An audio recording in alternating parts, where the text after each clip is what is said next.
Well, thank you. Tell me about hats. And hats, the subtitle is the story of African Americans. Sure.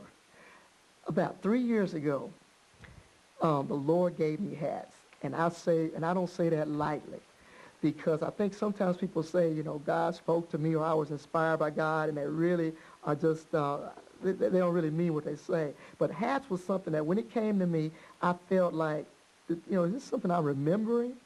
Have I heard this before? Because it was so, it just, everything was, every word, I didn't have to think about it, it was just there.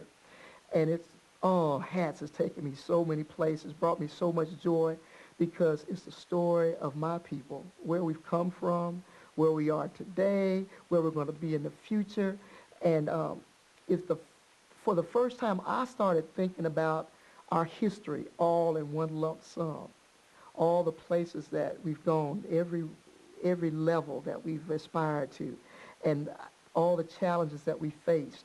And when you put it all together and you kind of see how one thing led to the other, it really gives you a lot of pride, it gives you a lot of hope, and it gives you a lot of encouragement that things are going to be all right, because we made it through this, and we're going to make it through whatever we're going through today. Start with this. Okay. Go through the stages. Okay. And tell me where that is. Okay.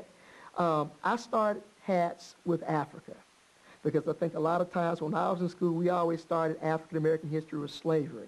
And for years, I thought that's where we started. I thought we were always slaves, and that's all we ever do. And but no, our history started in Africa.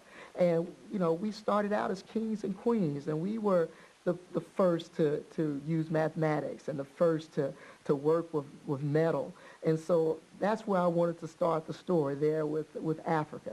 From there, we went through slavery.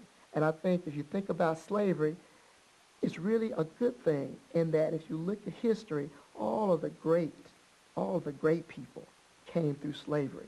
Slavery was a place where we learned to be humble, and we learned to overcome, and we learned the tenacity that it takes to achieve and to be successful. And so I think right now we're still in a process of growing out of slavery, but I think ultimately we'll find that slavery is a badge of honor that we should wear, that it's something that not that we should necessarily look back upon with shame, but look at it as a stepping stone to greater and higher things.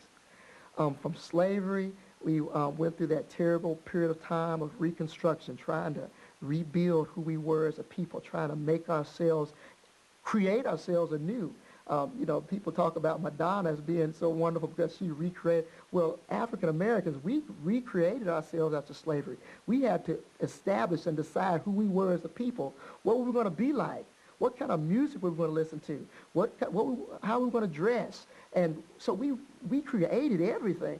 And when I saw Dr. Maya Angelou one time, she was talking about how if it were not for African Americans being in America, America would just be a watered-down England.